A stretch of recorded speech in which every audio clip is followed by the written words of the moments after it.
श्रीशैले सदयापात्रं दीपक्त्यादिगुणार्णवं यतीन्द्रप्रवणं वन्दे रम्यजामातरं मुनिं रम्यजामातृयोगीन्द्रपादरेखामयं सदा तदा यत्तात्मसत्तादिं रामानुजमुनिं भजे.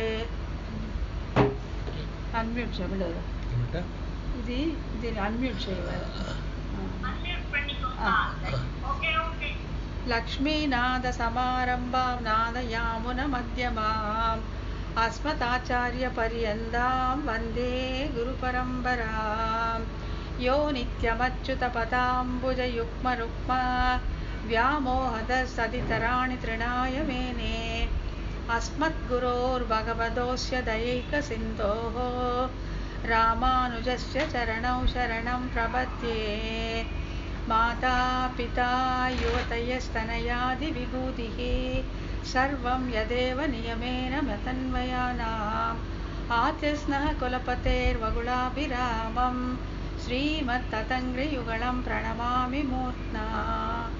भूतं सहश्च महदाह्वयभट्टनाद श्रीभक्तिसारकुलशेखर योगिवाहान् भक्ताङ्घ्रिरेणुपरकालयतीन्द्रमिश्रान् श्रीमत्पराङ्कुशमुनिं प्रणतोऽस्मि नित्यं. श्रीमद्यतीन्द्रवरयोगिपदाब्जभृङ्गं श्रीवानशैलमुनिवर्यदयैकपात्रं विख्यातवेदशिखरोभयतत्त्वबोधं रामानुजं कलिजितं मुनिमाश्रयामः. அனைவருக்கும் அன்பு கலந்த வணக்கம். இது நம்ம 3 வருஷத்துக்கு முன்னாலே நல்லதாக ஆரம்பித்தோம். பட் என்னவோ எம்பெருமானுடைய திருவிழா ஆச்சாரியுடைய கடாட்சம் அது நடக்காமல் போயிடுச்சு. இப்போ 3 வருஷம் ஆயிடுச்சு. 3 வருஷத்துக்கு பிறகு இது திரும்பியும் ஆரம்பிச்சிருக்கிறது ரொம்ப ஒரு சந்தோஷத்துக்குரிய விஷயம்.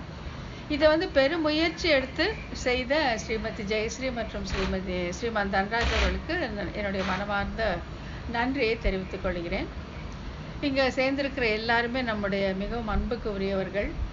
அவர்கள் இந்த சிறிய ஞானத்தன் அப்படின்னு சொல்லக்கூடிய ரொம்ப குறைஞ்ச ஞானமுடைய அடியேனையும் ஒரு பொருட்டாக மதித்து ஒரு மிகப்பெரிய விஷயமாக இந்த ஆச்சார ஹிருதயம் அப்படிங்கிறத சொல்லி கேட்டிருக்காங்க. என்னால் எவ்வளவு முடியுமோ அந்த அளவுக்கு அதை நான் பகிர்ந்து கொள்வதற்காக மிகவும் ஆசைப்படுகிறேன். இப்போ என்னன்னாக்கா இப்போ நம்ம ஒரு விஷயத்தை ஆரம்பிக்கும் போது அந்த இடம் அந்த நேரம் அதெல்லாம் பகவானே ரொம்ப அழகாக தீர்மானித்து நமக்கு கொடுக்குறான். எப்படி ஆயர்பாடியில் இருந்த சிறுமகள் அந்த நோன்பு கொண்டாட நினைச்ச போது மார்கழி திங்கள் மதி நிறைந்த நன்னாள் அப்படின்னு சொல்லிட்டு அவங்க தீர்மானம் பண்ண உடனே அந்த நாள் கிழமை நட்சத்திரம் அந்த எல்லாமே தன்னால் அமைஞ்சது போல இன்னைக்கு பார்த்தீங்கன்னாக்கா இந்த இடமும் இந்த நாளும் ரொம்ப அழகாக அமைஞ்சிருக்கு. இடத்தோட விசேஷம் எப்படின்னு பார்த்தீங்கன்னா இது உண்மையில் நம்ம ஸ்ரீரங்கத்தில் ஆரம்பிச்சிருக்கணும். ஸ்ரீரங்கத்தில் ஆரம்பிக்க வேண்டிய விஷயந்தான். ஆனால் ஒரு எதிர்பாராத ஒரு காரணத்தால் நம்ம இப்போ சென்னை வர வேண்டி வந்தது. சென்னையில் இங்கே என்னுடைய உடன்பிறவா சகோதரரான ஸ்ரீமான் ராஜகோபால ராமானுஜதாசன் என்னுடைய அண்ணி புஷ்பா அவங்க வீட்டில் தங்கியிருக்கிறோம் லதா பிரகலாதோட.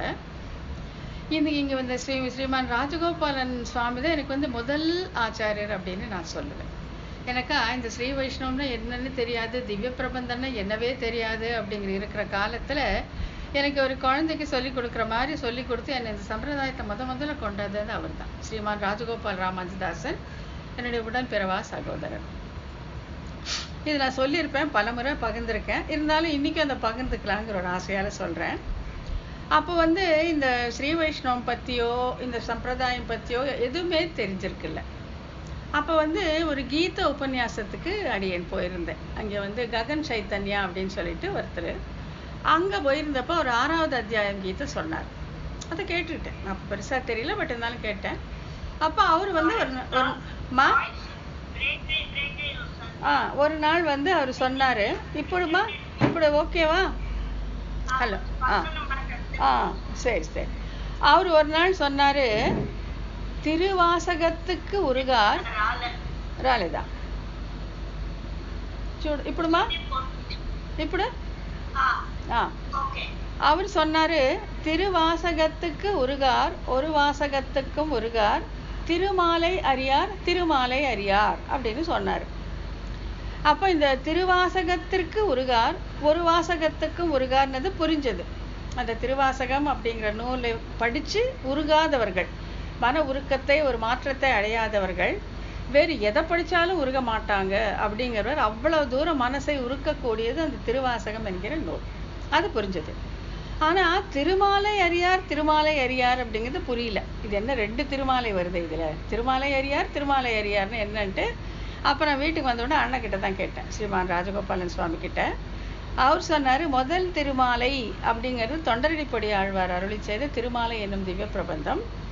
2வது திருமாலை அப்படிங்கிறது ஸ்ரீமன் நாராயணன் அப்படின்னு சொல்லி கொடுத்தார். அதாவது அந்த திருமாலை அப்படிங்கிற அந்த தொண்டரடிப்பொடி ஆழ்வாருடைய அந்த பிரபந்தத்தை வாசிக்காவிட்டால் இந்த திருமால் என்பவன் யார் என்பதை நாம் தெரிந்து கொள்ளவே முடியாது அப்படின்னு அண்ணா தான் முதல்ல எனக்கு சொல்லி கொடுத்தாரு. அப்போ அடடே இந்த மாதிரி விஷயங்கள் எல்லாம் உலகத்தில் இருக்க போல் இருக்கு அப்படின்னு சொல்லிட்டேன்.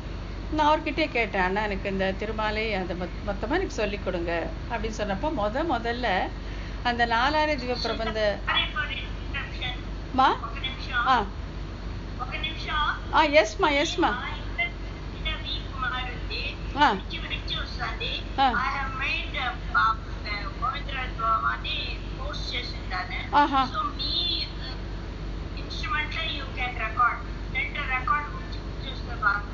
I see. Okay ma. ఏం కన్నా నువ్వు చేస్తా రికార్డ్ చేయమంటారు? లేదు రా చెప్పు, మరి దీంట్లో చేస్తా ఉన్నారు. లతా దగ్గర చెప్పు కన్నా, లతా దగ్గర చెప్పు. అదో రికార్డ్ చేస్తాను.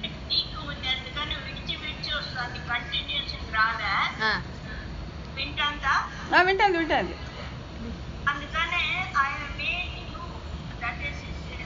కడుగంపాళెం వెంకటరామన్ గోవిందరాజన్ తోడ అయిపోయి ఆయన మేడ్ co-host. ఓకే అమ్మా. Latha recorded in the cloud recording చేయి, ఇన్స్ట్రుమెంట్ లో చేయక.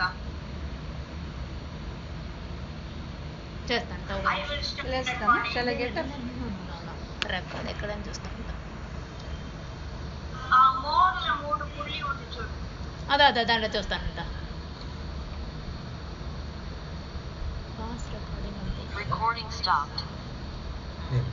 రికార్డింగ్ స్టాప్డ్ ఉంది.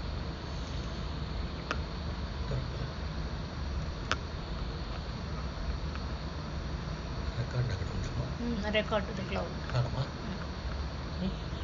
వస్తాను క్లౌడ్లో స్టార్ట్. Recording in progress. క్లౌడ్కి వేసాయమ్మా, క్లౌడ్కి వచ్చేసిందిమ్మా.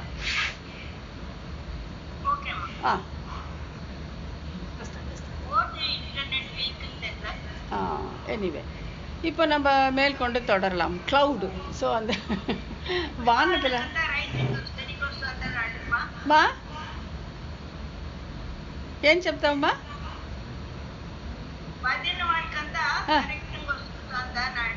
వస్తుందిమ్మా, వస్తుంది. I think so. వస్తుంది కదమ్మా? వస్తుంది. Okay, very good.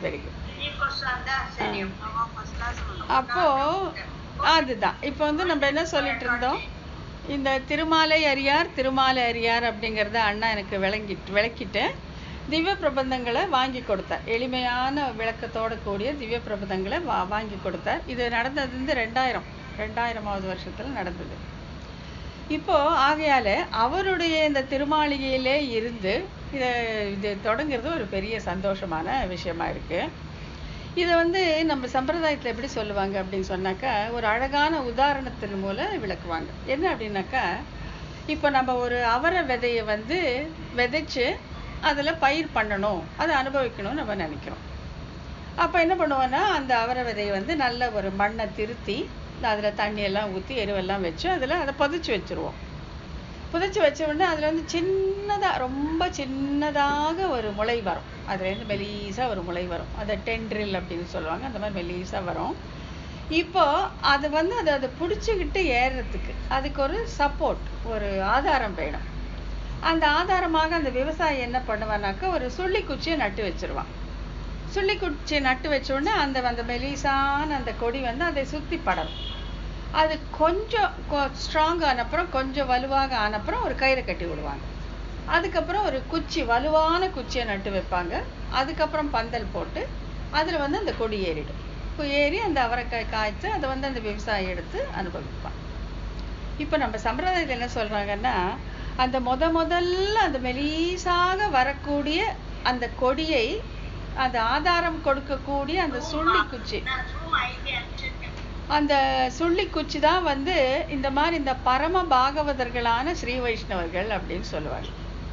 இப்போ அடியனுடைய விஷயத்துல அந்த சுள்ளி குச்சியாக இருந்து இந்த பக்தி பயிர் வளர்வதற்கு உதவியாக இருந்தவர் என்னுடைய உடன்பிறவா சகோதரரான ஸ்ரீமான் ராஜகோபால ராமானுஜதாசன். அவர் தான் இந்த பக்தி பயிரை வளர்த்து கொடுத்தது அவர் தான்.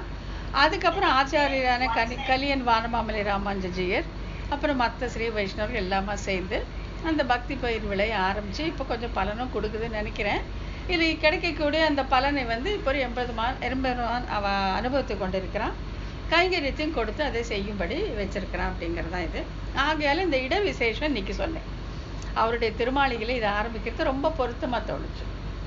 அடுத்தது வந்து நாள் விசேஷம். இன்னைக்கு வந்து வைகாசி விசாகம், அதாவது நேற்றுலேருந்து இன்னைக்கு வரைக்கும் சில கோயில்களெல்லாம் நேற்று நடந்துச்சு. ஸ்ரீரங்கத்தில் அங்கெல்லாம் வந்து நேற்று, பல கோயில்களில் நேற்று வைகாசி விசாகம். வானமாமலிலும் ஆழ்வார் திருநகரிலும் இன்னைக்கு வைகாசி விசாகம் அது. ஸோ இந்த வைகாசி விசாகத்துக்கு ஒப்பான நாளே கிடையாது அப்படின்னு சொல்லுவாங்க. ஏன் அப்படின்னாக்கா, சுவாமி நம்மாழ்வார் அவதாரம் செய்தருளிய நாள். அப்போ இந்த வைகாசி விசாகத்துக்கும் ஒப்பான நாள் கிடையாது, நம்மாழ்வாருக்கு ஒப்பான ஆழ்வாரும் கிடையாது, அவர் பிறந்த அந்த திருக்குறுகூருக்கு ஒப்பான ஊரும் கிடையாது, அவர் அருளி செய்த அந்த திருவாய்மொழிக்கு ஒப்பான பிரபந்தமும் கிடையாது அப்படின்னு மணவாள மாமனிகள் சொல்லியிருக்கார். அப்படிப்பட்ட ஒரு ஒப்புயர்வற்ற நாள் இந்த வைகாசி விசாகம். இப்போ வந்து விசாக நட்சத்திரம் போய் அனுஷமும் வந்தாச்சு. அனுஷத்தில் அவதாரம் பண்ண யாருன்னா ஆச்சாரியான பராச்சர பட்டர், கூரத்தாழ்வானுடைய ரெட்ட பசங்கள அவர் ஒருத்தர். வேதவியாச பட்டர் பராச்சர பட்டர்ன்ட்டு. அந்த பராச்சர பட்டர் மாதிரி ஒரு ஒப்புயர்வற்ற ஆச்சாரியரை நாம் பார்க்க மாட்டோம். சிங்கக்குருகு அப்படின்னு சொல்லி ராமானுஜால பாராட்டப்பட்டவர், ரொம்ப கெட்டிக்காரர். அவருடைய ஞானமும் அவருடைய நகைச்சுவை உணர்வும் ரொம்ப அருமையா இருக்கும். அவரும் அவதாரம் செய்து இன்னைக்கு தான் வைகாசி அனுஷம். இதை தவிர தாளப்பாக்கத்துல அன்னமாச்சாரியா அப்படின்னு சொல்லிட்டு எம்பெருமான் இடத்துல திருமலை அப்பனுக்காக 36,000 சங்கீர்த்தனங்களை பாடி ஒவ்வொரு கீர்த்தனை ஒவ்வொரு அருமையான ஒரு காவியம்னே சொல்லலாம். அமிர்த காவியங்கள் அப்படின்னு பேர். ஆகையால அவர் அவதரிச்ச நாளும் இன்னைக்கு தான் இந்த வைகாசி விசாகம். ஆகையால நம்மாழ்வார், அன்னமாச்சாரியா, பராச்சர பட்டர் ஆகியோர் அவதரித்த அந்த மிக சிறப்பை உடையது இந்த நாள். அப்போ இடமும் மிக சிறந்தது, நாளும் மிக சிறந்தது. ஆகையால இதை நம்ம ஆரம்பிக்கிறதுக்கு ஒரு அருமையான ஒரு அமைப்பாக அமைந்தது நம்மளுடைய அதிர்ஷ்டம். அது பகவானுடைய திருவிழா. இங்கே தான் ஸ்டார்ட் பண்ணோம், இந்த நாளை ஸ்டார்ட் பண்ணோம் அப்படின்னு வச்சுக்கிறதுனால இது வந்து நல்லபடியாக நாம் இதை செய்து முடிப்போம் அப்படின்னு சொல்லி ஒரு நம்பிக்கை ஏற்படுகிறது. இப்போ வந்து இந்த வகுப்புகள்ல வந்து இப்போ நம்ம வந்து ஒரு புஸ்தகம் ஆச்சார ஹிருதயம் அப்படிங்கிற நூலை நம்ம பார்க்க போறோம். ஒரு நூலை பார்க்கும் பொழுது அதோடைய ஆசிரியரின் சிறப்பு, நூலின் சிறப்பு, நூலில் இருக்கக்கூடிய விஷயத்தின் சிறப்பு, இந்த மூணு தலைப்புல தான் நம்ம வந்து பார்க்கலாம். ஸோ இப்போ முதல்ல வந்து நம்ம ஆசிரியரின் சிறப்பை பார்த்துடலாம். நூல் ஆசிரியர் யார் அப்படின்னாக்கா அழகிய மணவாள பெருமாள் நாயனார் அப்படிங்கிறவர். இப்போ நம்ம இப்படி சும்மா அழகிய மணவாள பெருமாள் நாயனார்னா இவர் யாரு, எங்க இருந்தாரு, யாருக்கு பிறந்தாரு, எந்த காலத்தை சேர்ந்தவர், இதெல்லாம் கேள்விகள் வரும் இல்லையா. அந்த ஆசிரியரை பற்றி நம்ம சிறப்பாக தெரிஞ்சுக்கணும், விவரமாக தெரிஞ்சுக்கணும். ஸோ அதுக்காக அடியன் என்ன நினைச்சேன்னாக்கா, நம்ம ஸ்ரீ வைஷ்ணவ தென்னாச்சாரிய குரு பரம்பரை பற்றி சுருக்கமாக ஒரு அறிமுகம் கொடுக்கலாம் அப்படின்னு நினைச்சேன். அப்படி கொடுக்கும்போது என்ன ஆகுன்னா, இந்த நாயனார் எங்க இருக்கு, எந்த இடத்துல இடம்பெற்றிருக்கிறார், இந்த அழகிய மணவாள பெருமாள் நாயனார் இந்த தென்னாச்சாரிய குரு பரம்பரையில எங்க இருக்கார், எந்த இடத்துல வராரு அப்படிங்கிறத நம்ம தெரிஞ்சுக்கலாம். அப்புறம் இன்னும் ஒண்ணு என்ன அப்படின்னாக்கா, இந்த குரு பரம்பரையை ஏன் தெரிஞ்சுக்கணும், குரு பரம்பரை தெரிஞ்சுட்டே ஆகணுமா, வேண்டியது இல்லையே அப்படின்னு பார்த்தாக்கா, இப்போ இதுக்கு நான் ஒரு சின்ன உதாரணத்தை சொல்றேன். என்னன்னாக்கா, இப்போ நம்ம குடும்பங்கள்ல பல இடங்களை இன்னைக்கும் பார்த்தீங்கன்னா, எல்லா இடத்துலையும் பார்த்தீங்கன்னாக்கா, குடும்பத்தில் ஒரு நல்ல காரியம் நடக்க போகுது அப்படின்னாக்கா அந்த குலசாமியை வணங்குகிறது அப்படின்னு ஒரு பழக்கம் உண்டு. குலதெய்வம், அந்த குலதெய்வம் வந்து ஒரு கிராம தேவதையா இருக்கலாம், இல்லாட்டி அவங்க குடும்பத்திலே சில தலைமுறைகளுக்கு முன்னால் பிறந்த ஒரு சின்ன பெண்ணாக இருக்கலாம், இல்லை ஒரு ஆணாக இருக்கலாம். அந்த குலதெய்வ வழிபாடுங்கிறது இன்றைக்கும் நம்ம பல குடும்பங்களில் இருக்குது. என்ன சொல்லுவாங்க, எந்த ஒரு நல்ல காரியம் ஆரம்பிக்கிறதுக்கு முன்னாலேயும் ஒரு குழந்தை பிறகு பேர் வைக்கணுமா, காது குத்தணுமா, மொட்டை அடிக்கணுமா, கல்யாணம் பண்ணணுமா, எதுவாக இருந்தாலும் அந்த குலதெய்வ வழிபாடு செய்து விட்டு அதுக்கப்புறம் அந்த காரியத்தை ஆரம்பிக்கும் பழக்கம் இன்றைக்கி நம்ம பார்க்கலாம். இது ஏன்னாக்கா அந்த குலதெய்வம் தான் உங்களுக்கு நல்ல ஆசீர்வாதத்தை கொடுக்கும், உங்களுக்கு இருக்கக்கூடிய அந்த தோஷங்கள் எல்லாம் போக்கும் அப்படின்னு சொல்லி அது ரொம்ப விசேஷமாக பண்ணுவாங்க. சில பேர் வந்து திருமலையப்பனே குலதெய்வம் வச்சுருப்பாங்க, இல்லைன்னா ஸ்ரீரங்கத்தை காட்டழகி சிங்கரை குலதெய்வம் வச்சுருப்பாங்க. இப்போ இந்த குலதெய்வ வழிபாடு ஏன் இவ்வளோ தூரம் செய்கிறாங்கன்னா, நமக்கு நல்லது நடக்கணும், நமக்கு இருக்கக்கூடிய தோஷங்கள் போகணும் அப்படின்னு சொல்லிட்டு இந்த உடல் சம்பந்தமான விஷயங்களுக்கு எனக்கு இருக்க கஷ்டங்கள் போகணும், நன்மை வந்து சேரணும், என்னோட குலம் விளங்கணும், எங்களுக்கு குழந்தைங்க பிறக்கணும், ஆம்பளை குழந்தை வேணும் அப்படின்னு இந்த தேக சம்பந்தமான விஷயங்களை பிரார்த்தித்து பெறுவதற்கு இந்த குலதெய்வ வழிபாடு மிகவும் உதவியாக இருக்கிறது.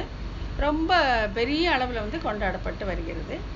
இந்த குலதெய்வங்களுக்கு உள்நின்று அந்த அவரவர் கேட்டதை தரக்கூடியவன் அந்த சாட்சா ஸ்ரீமன் நாராயணன், எம்பெருமான் ஸ்ரீமன் நாராயணன் தான். அவன் தான் இந்த குலதெய்வங்கள் வாயிலாக நாம் கேட்டதெல்லாம் நமக்கு கொடுக்குறான். ஸோ இப்போ வந்து இது வந்து தேக யாத்திரைக்கு, அது நல்லா புரிஞ்சுக்கோங்க. இந்த தேக யாத்திரைக்கு இந்த உடலில் நாம் இருக்கும்போது நமக்கு நல்லதெல்லாம் நடக்கணும், அவருடைய சாபத்தால் நமக்கு கெடுதி நடக்கக்கூடாது அப்படிங்கிற ஒரு அச்சத்தால், ஒரு எதிர்பார்ப்பால் நாம் வந்து அந்த குலதெய்வ வழிபாடு செய்கிறோம். இப்போது நம்ம செய்ய போகிறது என்ன, ஆச்சார ஹிருதயம் அப்படிங்கிற அந்த மிக உயர்ந்த நூலுக்குள்ளே நம்ம நுழைய போகிறோம். நுழைஞ்சு அதை வந்து அதை பற்றி நம்ம தெரிஞ்சுக்க போகிறோம். ஸோ எப்படி வந்து ஒரு திருமணமோ ஒரு நல்ல காரியமோ செய்வதுக்கு முன்னால் குலசாமியை நம்ம கும்பிடுறோமோ, அதே மாதிரி ஆத்ம யாத்திரைக்கு மிகவும் உகந்ததான மிக மிக சிறப்பான இந்த ஆச்சார ஹிருதயத்தை படிப்பதற்கு முன்னால் சில குலதெய்வங்களை நாம் வணங்கி கொள்ளலாம் அப்படின்னு சொல்லி எனக்கு தோணுச்சு. நமக்கு குலதெய்வங்கள் யாருன்னா சாட்சாத் இந்த குரு பரம்பரை தான். ஆத்தியஸ்னக குலபத்தேர் வகுலாபிராமம் அப்படின்னு சொல்கிறோம் இல்லையா. என்னுடைய குலத்துக்கு, இந்த பிரபந்த குலத்திற்கு அதிபதியாக, அரசனாக, ராஜாவாக இருப்பவர் நம்மாழ்வார் வகுலாபிராமம். அவரை வணங்கிக்கலாம். யதிபதினா யதிகளுக்கு அரசனாக இருக்கக்கூடிய ராமாந்திரை வணங்கி கொள்ளலாம். இப்போ எப்படின்னு சொன்னாக்கா, இப்போ இந்த பிரபன்னர்களுக்கு, இந்த சரணாகதி பண்ணியவர்களுக்கு கோத்திர சூத்திர கூடஸ்தர்கள், இது வரும் ஆச்சார ஹிருதயத்தில் பின்னால் நம்ம பார்ப்போம். கோத்திர சூத்திர கூடஸ்தர்கள் அப்படின்னாக்க நமக்கு கோத்திரத்துக்கு தலைவராக இருப்பவர்கள், நம்ம மந்திரத்திற்கு தலைவராக இருப்பவர்கள், நம்ம கூடஸ்தர்கள் இந்த குலத்திற்கு அதிபதியாக தெய்வங்களாக தேவதைகளாக இருக்கக்கூடியவர்கள் யாருன்னாக்கா பராங்குச பரகால யதிவராதிகள் அப்படிங்கிறது சூத்திரம். அது நான் பின்னால் பார்ப்போம். பராங்குச அப்படின்னு நம்மாழ்வார், பரகால அப்படின்னாக்கா திருமங்கையாழ்வார், யதி அப்படின்னு யதிராஜன் ராமானுஜர், வராதிகள் அப்படின்னாக்கா மணவாள மாமுனிகள் மற்றவர்கள் அப்படின்னு வச்சுக்கலாம். ஸோ அதனால் இப்போ வந்து இது கிளியராக புரிஞ்சுக்கலாம். என்னன்னாக்கா இப்போ தேக யாத்திரைக்காக நாம் ஒரு நல்ல காரியத்தில் இறங்குவதற்கு முன்பு எப்படி குலதெய்வங்களை வழிபட்டு விட்டு தொடங்குகிறோமோ, அப்படி போல தேக யாத்திரையை காட்டிலும் பன்மடங்கு உயர்ந்ததான ஆத்ம யாத்திரை, ஆத்ம யாத்திரைக்கு உகந்ததாக நாம் இப்போ ஆச்சார ஹிருதயத்தை பார்க்க போகிறோம். அதுக்கு முன்னால் இந்த குலபதிகளான குல அரசர்களான நம்ம குல தெய்வங்களான இந்த ஆச்சாரியர்களை வழிபட்டு விட்டு நாம் தொடங்கலாம் அப்படின்னு நினச்சேன். ஆகையாலத்தை நம்ம இந்த குரு பரம்பரை அனுசந்தானத்தை முடித்துக்கொண்டு அதுக்கப்புறம் வந்து சப்ஜெக்டில் ப்ராப்பர் சப்ஜெக்டுள்ளே போகலாம் அப்படின்ட்டு நான் நினச்சேன். இப்போ வந்து இது குரு பரம்பரை சுருக்கமாக பார்க்கலாம். ஏன்னா குரு பரம்பரையை வந்து விவரமாக பார்க்கணுன்னாக்கா கிட்டத்தட்ட 10 மாதத்துலேருந்து 1 வருஷம் வரைக்கும் ஆகிடும். அவ்வளோ தூரம் நம்ம போக போகிறதில்ல. சுருக்கமாக இந்த குரு பரம்பரை யார், இதில் யாரெல்லாம் இருக்காங்க, இதில் வந்து வேற என்ன இருக்கோ அந்த ஆச்சாரியர்களை பற்றி ரொம்ப சுருக்கமாக நாம் தெரிந்து கொள்ளலாம். தெரிஞ்சுட்டு அது அநேகமாக இந்த ஒரு வகுப்புலையோ இல்லை மிஞ்சி போனால் அடுத்த வகுப்புலையோ நம்ம முடிச்சுட்டாக்கா குரு பரம்பரை பற்றியும் நாம் தெரிஞ்சிட்ருப்போம். இதில் வந்து இந்த நூலுக்கு ஆசிரியரான நாயனார் எங்கே வர்றார் அப்படிங்கிறது நம்ம தெரிஞ்சுக்கலாம். இப்போ இந்த குரு பரம்பரை குறிக்கக்கூடிய அந்த ஸ்லோகம் நம்ம தினம் தான் சொல்கிறோம். இந்த ஒரு ஸ்ரீ வைஷ்ணவனுக்கு இது நித்யானுசந்தானம். தூக்கத்தில் எழுப்பி கேட்டால் கூட சொல்லணும், டக்குன்னு சொல்லணும். அது என்னன்னாக்கா லக்ஷ்மிநாத சமாரம்பாம் நாத யாமுன மத்தியமாம் அஸ்மதாச்சாரிய பரியந்தாம் வந்தே குரு பரம்பராம் அப்படிங்கிறது இந்த குரு பரம்பரை ஸ்லோகம். இதை வந்து ஆழ்வான், கூரத்து ஆழ்வான் அப்படின்னு சொல்லக்கூடிய சுவாமி ராமானுஜருடைய சிஷ்யர் அருளி செய்த தனியன். லக்ஷ்மிநாத சமாரம்பா. லக்ஷ்மிநாதன் யாரு? சாட்சாத் அந்த ஸ்ரீமன் நாராயணன். சமாரம்பா, அவனிலிருந்து தொடங்கி நாத யாமுன மத்தியமா. நாத முனிகளும் யாமுன முனிகளும். யாமுன முனி யாரு? ஆளவந்தார்னு ஒருத்தர், அவரு. மத்தியமாம் அஸ்மதாச்சாரிய பரியந்தாம், என்னுடைய ஆச்சாரியர் ஈராக. இப்போ இது ஆழ்வான் அருளி செய்யும் போது அவருக்கு ஆச்சாரியராக இருந்தவர் சுவாமி ராமானுஜர். ஸோ அப்போ வந்து அவர் அஸ்மதாச்சாரிய பரியந்தாம், என்னுடைய ஆச்சாரியன் ஈராக அப்படின்னு சொல்லும்போது அங்கே ராமானுஜரை குறிக்கும். ஆனால் ஆழ்வானுடைய கருணையை பாருங்க, அஸ்மதாச்சாரிய பரியந்தாம்னு இன்னைக்கு நான் சொல்லும்போது என்னோட ஆச்சாரியர் வரைக்கும் வரும். அஸ்மதாச்சாரிய பரியந்தாம், என்னுடைய ஆச்சாரியன் ஈராக. வானமாமலை ஜியர் 30வது பட்டம் சுவாமி ஈராக அப்படின்னு சொல்லும்போது ஒருத்தரும் இப்போ எனக்கு அப்புறம் எத்தனையோ தலைமுறைகள் தாண்டி பேர குழந்தை யாரும் அவருக்கு ஆச்சாரியர் யாரோ அவங்க வந்து அஸ்மதாச்சாரிய பரியந்தாம் அப்படின்னு சொல்லும்போது அவருடைய ஆச்சாரியர்கள் வரைக்கும் அது குறிக்கும். அவ்வளோ அழகா அந்த தனியன் அமைஞ்சிருக்கு. இப்போ வந்து நம்ம முதலேருந்து ஆரம்பிச்சுக்கலாம். இப்போ வந்து இதை 2 விதமாக பண்ணலாம். எப்படின்னாக்கா, அதாவது இதை வந்து ஒரு ஹாரம்னு நினச்சிக்கோங்க. ஒரு ஹாரம், ஒரு ரத்ன மாலை அப்படின்னு நம்ம கற்பனை பண்ணிட்டா, இல்லை நடுவிலங்கு மணியாக அந்த பதக்கமாக இருக்கக்கூடியவர் சுவாமி ராமானுஜர். இப்போ அவருடைய திருமுடி சம்பந்தம் ஆக சில ஆச்சாரியர்கள், திருவடி சம்பந்தமாக சில ஆச்சாரியர்கள் அப்படி இருக்காங்க. ராமானுஜர் தான் நடுவுல. அவருடைய திருமுடி சம்பந்தம், அவர் யாருக்கெல்லாம் அவர் சிஷ்யனா இருக்காரோ அவரு. இந்த பக்கம் திருவடி சம்பந்தம்னா அவருக்கு யாரெல்லாம் சீடர்களாக, சீடர் அவருக்கு சீடர் அவருக்கு சீடர் வராங்களோ அந்த மாதிரி. ஆகையால் இது ஒரு அழகான ஹாரம், ஒரு ரத்னஹாரம்னு வச்சுக்கலாம் இந்த குரு பரம்பரை. அதில் நடுவிலங்கு மணியாக பதக்கமாக இருக்கக்கூடியவர் சுவாமி ராமானுஜர். அவர் திருமுடி சம்பந்தம், திருவடி சம்பந்தம். அவருக்கு திருமுடி சம்பந்தம் பார்த்தீங்கன்னாக்கா லக்ஷ்மிநாதன்லேருந்து ஆரம்பித்து பெரிய நம்பி வரைக்கும் வரும். அது வரைக்கும் அவருடைய திருமுடி சம்பந்திகள். அதுக்கு கீழே எம்பார்லேருந்து ஆரம்பித்து பிள்ளைலோகாச்சாரியர் வரைக்கும் அவருடைய திருவடி சம்பந்திகள். இதில் ஒவ்வொரு ஆச்சாரியரும் ஒரு மாணிக்க கல்லை போன்றவர்.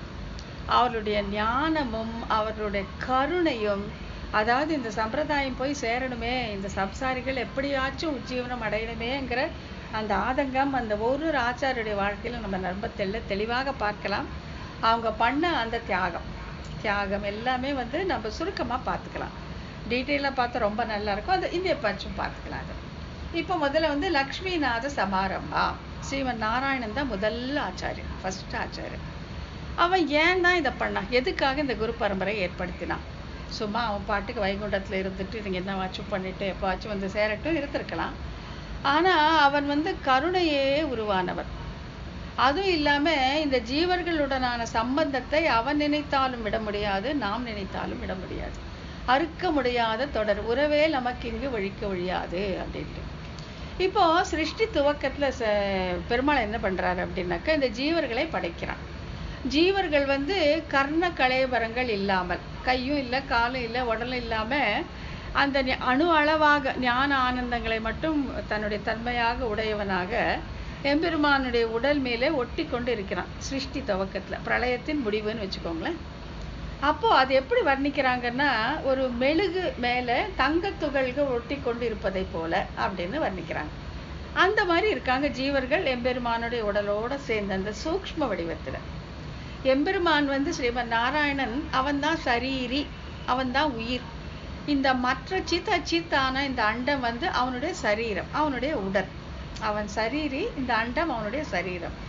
இதை வந்து சூக்ஷ்ம வடிவில் அவன் கொண்டு போகும்போது எல்லாம் அவனுடைய ஒடுங்கிடுது. அதைத்தான் வந்து நம்ம பிரளயம் அப்படின்னு சொல்றோம். திருப்பி என்ன பண்ணுது, எல்லாத்துக்கும் ஸ்தூல வடிவத்தை கொடுக்குறான். அதை வந்து நம்ம சிருஷ்டின்னு சொல்றோம். சூக்ஷ்ம தசையில ஒடுங்கிறது வந்து பிரளயம், ஸ்தூல தசையில விரிவடைகிறது வந்து சிருஷ்டி. ஸோ அந்த சூக்ஷ்மத்திலேருந்து ஸ்தூலத்துக்கு போகும்போது என்ன பண்றான்னா, பெருமாள் வந்து தன் உடலில் மீது தன் உடலாக இருக்கக்கூடிய ஜீவாத்மாக்களுக்கு உருவங்களை கொடுக்கிறான். கை காலு எல்லாம் புத்தி எல்லாம் வச்சு அவர்களை படைக்கிறான். அவன் படைக்கிறதோட அவனுடைய அந்த இன்டென்ஷன் எதுக்காக அவன் படைக்கிறான்னா, இந்த கைகளால இவர்கள் என்னை வணங்கட்டும், இந்த கால்களால் என்னை தேடி அவர்கள் வரட்டும், இந்த மனதால் அவர்கள் என்ன நினைக்கட்டும், இந்த புத்தியால் அவர்கள் எனக்கு கைங்கரியம் பண்ணட்டும்னு படைக்கிறான். ஆனா இங்க பரிதாபத்திற்குரிய விஷயம் என்னன்னா, இந்த உடல்களை வந்து அவன் இந்த மூல பிரகிருதி அப்படிங்கிறத வச்சு படைக்கிறான். எப்படி வந்து ஆத்மா மிக நுண்ணியதாக கண்ணுக்கே தெரியாதோ, அதற்கு எதிர்ப்பதமாக மூல பிரகிருதி மிகவும் பருத்தது, நம் கண்ணுக்கு தெரியக்கூடியது. ஆனா அதுல என்னன்னா முக்குணமயமானது, அதில் ரஜஸ் தமஸ் சத்துவம்ங்கிற குணங்கள் இருக்கு. அதனாலான உடம்பை இவன் கொடுக்கிறான். கொடுக்கும்போது என்ன ஆகுதுன்னா, இந்த ஜீவாத்மாக்கள் தாங்கள் எம்பெருமானுடைய உடம்பு, அவனுடைய சரீரம், அவனுக்கு அடிமையானவர்கள், எங்களுக்கு ஞானம் ஆனந்தம் தான் எங்களுக்கு குணங்கிறத மறந்து இந்த முக்குண வசப்பட்டு அவர்கள் வந்து இந்த உடலையே தானாக நினைத்து கொண்டு புலன்கள் வசப்பட்டு அவங்க இஷ்டப்படி வாழ்ந்து செய்யக்கூடியதெல்லாம் செஞ்சு கர்மத்தை சேர்த்து கொள்கிறார்கள். அந்த கர்மங்களுக்கு ஏற்ப திரும்பவும் அவன் அந்த உடலை விட்டோன்னே இன்னொரு உடல், இப்படியே வந்து பிறப்பு இறப்பு பிறப்பு இறப்புன்ட்டு அப்படியே அந்த சுழல்ல மாட்டிக்கிட்டு இழந்தோம் என்ற நினைவும் இன்றைக்கே அப்படின்னு, அப்பா நம்ம இழந்துட்டோம்டா, அந்த பெருமாள் கிட்ட இல்லையா நம்ம இருக்கணுங்கிற நினைப்பே இல்லை. இந்த நினைப்பு நமக்கு இல்லாம போச்சேங்கிற அந்த வருத்தமும் இல்லை. இந்த உடலே இருந்துட்டு அப்படியே இருக்கிறான். இதை பார்த்து இவனுக்கு கவலையே இல்லை. ஆனா அவன் கவலைப்படுறான், ஐயோ இப்படி போயிட்டாங்களே இவங்க, என்னதான் பண்றது அப்படின்னு யோசிச்சு யோசிச்சு யோசிச்சு என்ன பண்றான், அவன் முயற்சி அடிக்கிறான். இப்போ நான் ஆரம்பத்துல சொன்னேன் இல்லையா, அந்த அவரைக்கொடி அதை பண்றவன் விவசாயி தானே பண்ணுவான். அவன் தானே தன்னுடைய மண்ணை பதப்படுத்தி அங்க ஒரு விதையை நட்டு அதெல்லாம் பார்த்துப்பான். அதே மாதிரி இந்த பகவானும் இவன் ஒரு விவசாயி, பக்தி உழவன் அப்படின்னு சொல்லுவாங்க. ஸோ இந்த பயிர் வேஸ்ட் ஆகுறத பார்த்தா அவனுக்கு மனசு தாங்க மாட்டேங்குது. இது எப்படியும் இது பண்ணி இந்த பயிர் வளர்ந்து இதை நான் அனுபவிக்க வேண்டும், என் அனுபவத்துக்காக ஆனது இந்த பயிர், இது இப்படி பாழாக போவதா அப்படின்னு மனம் தாங்காம அவன் என்ன பண்றான், அவதாரங்களை செய்கிறான். அவதாரங்களை செய்து தீயவர்களை அழிக்கவும் நல்லவர்களை காக்கவும் தர்மத்தை ஸ்தாபனம் பண்ணவும் வரான். வந்தாக்க சில பேர் அந்த அவதார காலத்துல இருந்து சில பேர் உணர்ந்து கொள்கிறார்கள், ஆஹா பரமாத்மா வந்திருக்கான்ட்டு. மற்றவங்க எல்லாம் வந்து அவனை கொண்டாடுற விட அவனை திட்டுறவங்க தான் ஜாஸ்தி. இவன் ஏதோ சாபத்தால வந்து இப்படி பறந்துருக்கான் அப்படின்னு சொல்லிட்டு அவங்க கிட்ட சஜாதீய புத்தி பண்ணுவது. சஜாதீய புத்தின்னு என்ன போல இவன் ஒருத்தன் அப்படின்னு நினைச்சுக்கிறேன், என்ன பாரு இன்னொரு மனுஷன் வந்திருக்கான், ஏதோ கெட்ட சாபத்தால இப்படி வந்துட்டான் போல இருக்கு அப்படின்னு சொல்லி அவனை திட்டுறவங்களாம் தான் ஜாஸ்தியே தவிர அவனை கொண்டாடுபவர்கள் மிக மிக மிக குறைவு. அப்ப அந்த அவதாரத்தை முடிச்சுட்டு அவன் என்ன பண்ணுவான், திரும்பி தன்னுடைய ஜோதிக்கு எழுந்தருடுகிறான், மீண்டும் ஸ்ரீவைகுண்டத்துக்கு போயிடுறான். அப்பவும் வந்து அவன் கூட போறவங்க யாருமே கிடையாது, திட்டுவாங்க, சரி போ அப்படின்னு சொல்லிட்டு. அந்த மாதிரி அவனுடைய அவதாரங்கள் பயனுள்ளதாக அமையவில்லை. சில பேர் ராமாவதாரத்துல சொல்றாங்க, அயோத்தியால இருந்தவங்க எல்லாரும் புல்லுல இருந்து பிரம்மன் வரைக்கும் எல்லாரும் வந்து அவன் கூட போய் சரை நதியில இறங்கி மோட்சத்திற்கு போனார்கள் அப்படின்னு சொல்றது உண்டு. ஆனா சில பேர் போயிருக்காங்க. ஆனா எல்லாம் அவன் நினைச்ச அளவுக்கு ஜீவர்கள் அவன் பின்னால போகல, அந்த மாதிரி ஆயிடுச்சு. ஸோ அவதாரங்கள் வந்து அவனுக்கு பெரிய பயனை தரவில்லை. ஸோ பார்த்தான், சரி என்ன பண்ணலாம் அப்படின்னு சொல்லிட்டு வேதங்களையும் சாஸ்திரங்களையும் கொடுத்து பார்த்தா அதுலேயும் இவர்களுக்கு ஈடுபாடு வரவே இல்லை. சரி இப்போ வந்து பழகிய மிருகங்களை கொண்டு பழகாத மிருகங்களை பிடிப்பது போல அப்படின்னு சொல்லிட்டு பழகிய யானை, இந்த கும்கி யானைன்னு சொல்லுவாங்க, அந்த யானையை வச்சு பழகாத யானையை பிடிக்கிற மாதிரி இவர்களுக்கு பழக்கமான உருவத்துல இருக்கக்கூடியவர்கள் வச்சு இவர்களை பிடிக்கலாம் அப்படின்ட்டு ஆழ்வார்களை படைக்கிறான். ஆழ்வார்களை படைச்சு நீங்க போய் இவங்களெல்லாம் திருத்தி எப்படியாச்சும் கூட்டிட்டு வாங்கட்டு அவனுடைய ஆயுதங்கள் மற்றும் அவனுடைய மறு, அவனுடைய வனமாலை அதனுடைய அம்சமாக தான் ஆழ்வார்கள் பிறக்கிறார்கள். அந்த மாதிரி அதனால பிறக்க வச்சு பார்த்தாக்கா இவங்க என்னாங்கன்னா ஆழ்வார்கள் வந்து அந்த அவனுடைய குணம் ஐஸ்வர்யம் அந்த அழகு அதுல ஈடுபட்டு அவங்க வந்த விஷயத்த மறந்துட்டாங்க. உலகத்துக்கு உபதேசம் பண்ணாங்க, இல்லைன்ட்டு இல்லவே இல்லை. ஆனா மெயினா வந்து முக்கியமாக அவர்களுக்கு அந்த எம்பெருமானுடைய பிரிவு தாங்க முடியாததாக ஆகிவிட்டது. அந்த இதுல அவனுடைய குணத்துல அழகுல அந்த சீல குணத்துல அவனுடைய ஐஸ்வர்யத்துல ஈடுபட்டு அதிலே ஆழங்கால் பட்டு ஆழ்வார்கள் அப்படின்னு பேரை வேற வாங்கிட்டு எவ்வளோ ட்ரை பண்றாங்க அவங்களும் உலகத்தை திருத்த, ஆனாலும் முடியவில்லை, அவங்களால முடியல. பாலாழி நீ கிடக்கும் பண்பு கேட்டேயும் காலாழும் கண் சுழலும் அப்படின்ட்டு அவனை பத்தி சொன்னாலே அப்படியே அவங்க மயங்கி விழுந்துருவாங்க. அந்த மாதிரி அவங்க எங்க வந்து இவங்களை திருத்த போறாங்க, முடியல, அதுவும் முடியல. சரி பெருமாள் பார்த்தான், சரி இதுக்கும் மேல வந்து இதை விட ஸ்திரமான மனம் உள்ளவர்களை நாம் அனுப்ப வேண்டும் அப்படின்ட்டு ஆச்சாரியர்களை இந்த குரு பரம்பரையை ஏற்படுத்தி கொடுத்தான். ஆச்சாரியர்களுக்கு இந்த அனுபவம் நல்லா இருந்தாலும் அவங்க வந்து நல்ல ஸ்திரமாக நிற்கக்கூடிய திடமான மனதை உடையவர்கள். அதனால வந்து அவர்களுக்கு இவர்களை திருத்துவது கொஞ்சம் சுலபமாக இருந்தது. அதனால தான் அவன் தன்னுடைய தொடக்கமாக அஸ்மத் ஆச்சாரியர், நம்முடைய ஆச்சாரியன் வரைக்கும் அந்த குரு பரம்பரை ஏற்படுத்தி இப்போ பார்த்தீங்கன்னாக்கா எங்கே பார்த்தீங்கன்னாலும் நாங்கள் அந்த மடத்தை சேர்ந்தவங்க, இந்த மடத்தை சேர்ந்தவங்க, அந்த சிம்மாசன அதிபதியுடைய சொல்லிட்டு பெரிய கூட்டமே இருக்கு. எல்லாரும் வந்து நல்ல அந்த சம்பிரதாயங்களை கற்றுக்கிட்டு எல்லாரும் நாரணருக்கு ஆளாயினரே, எல்லாரும் வந்து எம்பெருமானுக்கு இப்பொழுது ஆளாகி வருகிறார்கள். அதை நம்ம கண் கூட பார்க்கணும். ஆகையால தான் இந்த குரு பரம்பரையை நாம் நல்லபடியாக தெரிஞ்சுக்கணும் அப்படிங்கிறது. இப்படி தான் குரு பரம்பரை ஏற்பட்டது. எம்பெருமானுடைய இதுதான் தன்னுடைய கிருஷி பலிக்க வேண்டும், தன்னுடைய பயிர் பலிக்க வேண்டும் என்பதற்காக அவன் இந்த குரு பரம்பரையை ஏற்படுத்தி வைத்தான். லக்ஷ்மிநாத சமாரம்பம் என்று தானே முதல் ஆச்சாரியராக இருந்து பீதகவாடை பிரானார் பிரம குருவாய் வந்து அப்படின்ட்டு அவனே முதல்ல ஆச்சாரியனே அவன்தான். அவனே வைகுண்டத்திலே முதல் ஆச்சாரியனாக அவன் தோன்றி என்ன பண்ணிட்டான், இந்த ஜீவாத்மாக்கள் உய்வடைய வேண்டும் என்று 3 மந்திரங்களை ஏற்படுத்தி கொடுத்தான்.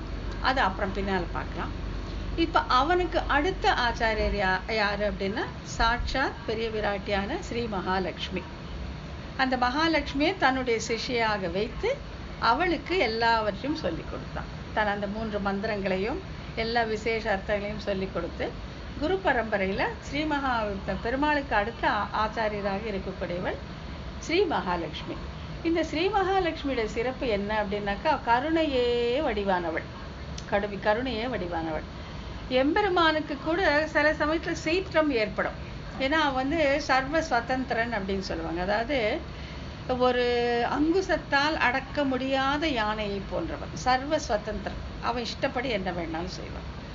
இப்போ இந்த ஜீவாத்மா வந்து பல பிறவிகளாக பண்ணக்கூடாதது எல்லாம் பண்ணிட்டு திடீர்னு ஒரு பர்த்தில் போய் அவன் இதில் வேணும் இதோ நான் வந்துட்டேன் சரணாகதி என்னை ஏற்றுக்கொள்ள அப்படின்னா எம்பெருமான கோபந்தான் வரும். அது என்ன சொல்றாங்கன்னா குளிர்ந்த நீரிலே நெருப்பு கிளறுமா போலே அப்படின்ட்டு அவன் எப்பவுமே குளிர்ந்த மனசை உடையவன். ஆனாலும் இப்படி அபராதத்தை பண்ணிட்டு வந்து நிற்கிறான் பாருன்ட்டு அவன் மேல சீற்றம் கிளம்பும். அப்பொழுது அவன் பொறுப்பது இவளுக்காக. இந்த தாயார் சொல்லுவா, ஐயோ வேண்டாம், நீ தானே அவங்களுக்கு இந்த உடம்ப கொடுத்த, இந்த பிரகிருதி சம்மந்தத்தை நம்ம தானே ஏற்படுத்தி கொடுத்தோம், அதனால தான் அவன் இப்படி இருக்கிறான், இவங்கிட்ட கோவிச்சுட்டு என்ன பண்ண போறேன்ட்டு அவனுடைய கோபத்தை சாந்தமாக்கி இவனை ஏற்றுக்கொள்ளும்படி செய்வான். இதை வந்து புருஷகாரம் அப்படின்னு சொல்லுவாங்க. புருஷகாரம் அப்படின்னா புருஷனை தன்னிலை உணரும்படி செய்வது. புருஷன் அப்படின்னா இங்க மேன், ஹஸ்பண்ட் வச்சுக்காதீங்க, மேன் ஒரு ஒரு என்டிட்டி. புருஷன் அப்படிங்கிறது ஒரு என்டிட்டி. புருஷன்னா இங்க வந்து புருஷன் அப்படிங்கிறவன் ஜீவாத்மா, பரம புருஷன் அப்படிங்கிறது பரமாத்மா. இப்போ இந்த பெரிய பிராட்டி தாயார் என்ன பண்றான்னா இந்த புருஷனான ஜீவாத்மாவையும் திருத்துகிறாள், பரம புருஷனான எம்பெருமானையும் திருத்துகிறாள். இவனுக்கு என்ன பெருமாளை எப்படி திருத்துவானா அவனுடைய சுவாதந்திரத்தை குறைத்து, நீ இப்படி பண்ணாதப்பா, நீ நம்மளை விட்டா இவங்களுக்கு யார் கத்தி இருக்காங்க அப்படின்னு சொல்லி அவங்களே சுவாதந்திரத்தை குறித்து சுவாமித்வத்தை ஏற்றி வாத்சல்யத்தை ஏற்றி. சுவாமித்வம் அப்படின்னா சொத்துக்கு உரியவன் சுவாமி. எம்பெருமான் ஸ்ரீமன் நாராயணன் சுவாமி, நாமெல்லாம் அவனுடைய சொத்து. அந்த சுவாமித்வத்தை ஏற்றி விடுவாள். அப்பா நீ தாண்டா ஓனர், இவெல்லாம் உன்னுடைய சொத்து, இப்படி கோச்சிட்டு மூஞ்சியை திருப்பிட்டு போனா உன்னுடைய சொத்து தான் போயிடும் அப்படின்னு எடுத்து சொல்லுவாள். வாத்சல்யத்தை ஏற்று, வாத்சல்யம் எம்பெருமானுடைய குணம், சீற்றம் காரணமாக அது குறைந்திருக்கலாம். வாத்சல்யம் அப்படின்னு என்ன அப்படின்னாக்கா தான் அன்று ஈன்ற கன்றின் மீதுள்ள விழுப்பை நாவால் நக்கி சுத்தம் பண்ணும் பசுதான் வாத்சல்யம். வத்ஸ்னா கன்று, அந்த குணத்துக்கு தான் வாத்சல்யம்னு பேரு. எம்பெருமான் வந்து இந்த ஜீவனுக்கு இருக்கிற குற்றத்தை எல்லாம் தானே போக்குவான். போக்குவதில் அவனுக்கு மகிழ்ச்சி. எப்படி வந்து அந்த தாய் பசு தன் கன்றின் மேல் உள்ள விழுப்பை போக்குகிறதோ அருவருப்பு கொள்ளாமல், அதே மாதிரி எம்பெருமான் இந்த ஜீவனுடைய குற்றங்களை போக்குகிறான். அந்த குணத்தை தாயார் வந்து எடுத்து விடுவான். அவனோட சுவாதந்திரத்தை குறைத்து சுவாமித்வத்தையும் வாத்சல்யத்தையும் மேல் எடுத்து விடுவான். இவன் என்ன பண்ணுவான், இவன் வந்து பெருமாளை மூஞ்சி திருப்பிட்டு போவான். தீமனம், கெட்ட புத்தி, அந்த தீமனம் கெடுப்பாள். அந்த தீமனத்தை கெடுத்து நீ வந்து இவன் காலில் விழு, இவன் தான் அவனுடைய சுவாமி, நீ அவனுடைய சொத்து என்பதை அவனுக்கு காட்டி அவனை இவன் கால்களில் சரணம் புகும்படி செய்வாள். அதுதான் தாயாருடைய வேலை. புருஷகார பூதை அப்படின்னு சொல்லுவாங்க. இது வந்து கட்டிலையும் தொட்டிலையும் கைவிடாதவள் புருஷகார பூதைன்னுவாங்க. கட்டில்னாக்கா கணவன், தொட்டில்னாக்கா குழந்தை. ஒரு தாயார ஒரு அன்னை இந்த வாழ்க்கையில பார்த்தீங்கன்னா புருஷனே விட்டு கொடுக்க மாட்டா, குழந்தைய விட்டு கொடுக்க மாட்டா. ஒரு கையில் கட்டிலையும் ஒரு கையிலும் தொட்டிலையும் வைத்திருப்பாள் அப்படின்னு சொல்லுவாங்க. அதை போன்ற தாயார் பெரிய பிராட்டி புருஷகார பூதை நம்மை அவனிடத்தில் சேர்த்து வைப்பதிலேயே குறியாக இருப்பாள். குற்றங்களை காணும் போது வேண்டாம், குற்றங்களை பார்க்காத, நம்முடைய புள்ள ஏத்துக்கோன்னு சொல்வா. ஆகையால பெரிய பிராட்டி தான் குரு பரம்பரையின் 2வது ஆச்சாரியர். 3வது யாருன்னு பார்த்தீங்கன்னா சேனை முதலியார் அல்லது விஸ்வக்சேனர் அப்படின்னு சொல்லக்கூடியவர் நித்திய சூரிகளில் ஒருவர். அவர் தான் வந்து அங்க நம்ம ஸ்ரீவைகுண்டத்துல பார்த்தா எம்பெருமான் வந்து ஒரு இளவரசன் மாதிரி இருப்பாராம். அப்படியே அந்த ஆதிசேஷனுடைய நிழல் அழகா உக்காந்துட்டு கருடனுடைய அந்த ரெக்கை கடையில நிழல் எடுத்துட்டு அப்படியே நல்ல ரிலாக்ஸ்டா இருப்பாராம். எல்லா வேலையும் கவனிச்சுக்கிறது சேனை முதலியார், விஸ்வக்சேனர் அப்படின்னு சொல்லிட்டு. அவர் தான் வந்து எல்லாம் சொல்லுவாராம். இங்க இப்படி நடக்குது, பிரம்மலோகத்துல இப்படி நடக்குது, அங்க இப்படி நடக்குது, இந்த பிரம்மன் சரியில்லை, இந்த இந்திரன் சரியில்லை, மாத்திரலாம் அப்படின்னாக்கா தன் கண்ணை செய்வால எம்பெருமான் அதற்கு ஆணையை பிறப்பிப்பாராம். மற்றபடி எல்லாத்தையும் செய்யக்கூடியது அந்த விஸ்வக்சேனர் தான். சேனை முதலியார் விஸ்வக்சேனர் அப்படின்னு சொல்லுவாங்க. அவருடைய மனைவி பேரு சூத்ராவதின்னு பேரு. அந்த விஸ்வக்சேனர் தான் அடுத்த ஆச்சாரியர். இப்போ பெருமாள் வந்து எப்படி பெரிய பிராட்டிக்கு மந்திரோபதேசம் செய்து அவளை ஆச்சாரியன் ஆக்கினாரோ அதே மாதிரி விஸ்வக்சேனரையும் ஆச்சாரியனாக்கி வைத்து விட்டார். இப்போ வந்து ஆக இந்த 3 பேர் யாரு? எம்பெருமான் ஸ்ரீமன் நாராயணன், பெரிய பிராட்டி ஸ்ரீ மகாலட்சுமி அண்ட் விஸ்வக்சேனர். இந்த 3 பேரும் நித்திய விபூதியில் இருக்கக்கூடிய ஆச்சாரியர்கள். நித்திய விபூதினா என்ன அப்படின்னாக்கா எம்பெருமான் ஸ்ரீமன் நாராயணனுடைய ஐஸ்வர்யம் வந்து 4ஆ பங்கு போட்டுக்கோங்க. பங்கு போட்டிங்கன்னா அதில் 4ல் 3 பங்கு வந்து நித்திய விபூதி அப்படின்னு சொல்லக்கூடிய ஸ்ரீ வைகுண்டம். ஒரு பகுதி தான் அவனுடைய லீலா விபூதி அப்படின்னு சொல்லக்கூடிய இந்த 14 உலகங்களும் லீலா விபூதி, அவனுடைய லீலைக்கு உறுப்பாக இருக்கக்கூடிய இடங்கள். அது வந்து நித்திய விபூதி. இந்த நித்திய விபூதியில் இருக்கக்கூடிய 3 ஆச்சாரியர்கள் தான் எம்பெருமான் ஸ்ரீமன் நாராயணன், தாயார் மகாலட்சுமி மற்றும் விஸ்வக்சேனர்.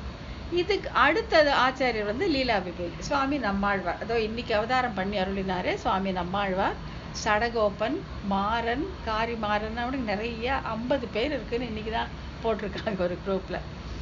அவர் வந்து தாமிரபரணி ஆற்றங்கரையிலே இருக்கக்கூடிய ஆழ்வார் திருநகரி திருக்குருகூர் அப்படிங்கிற இடத்துல அவர் அவதாரம் பண்ணினார். அவரு வந்து காரியர் அப்படிங்கிறவருக்கும் உடையநங்கை அப்படிங்கிறவருக்கும் மகனாக பிறக்கிறார். எங்க ஆழ்வார் திருநகர் திருநெல்வேலி பக்கத்துல இருக்கு அங்க. ஸோ இப்போ வந்து நம்ம லீலா விபூதி இது நித்திய விபூதியிலேருந்து கீழே வந்தாச்சு, லீலா விபூதிக்கு வந்துட்டோம். நம்ம இருக்கிற உலகத்துக்கு வந்தாச்சு. இதுல இருக்கக்கூடிய முதல் ஆச்சாரியர் யாருன்னு பார்த்தீங்கன்னா சுவாமி நம்மாழ்வார். இவருக்கான தனி சிறப்பு என்னன்னா ஆழ்வார்கள் கூட்டத்துக்கும் இவர் தலைவர், லீலா விபூதியில் இருக்கக்கூடிய ஆச்சாரியர்களில் முதல்வையானவர், ஸோ அதுக்கும் தலைவர். இந்த 2 சிறப்புமே சுவாமி நம்மாழ்வாருக்கு உண்டு. இவர் வந்து பிறக்கிறார். இவர் வந்து ரொம்ப நாள் குழந்தை இல்லாம அந்த காரியரும் உடையநங்கையும் திருக்குறுங்குடி நம்பி வணங்கி, திருக்குறுங்குடி நம்பியுடைய வரத்தால இல்ல அவரே கூட வந்து பிறந்தாரு அப்படின்னு சொல்லுவாங்க.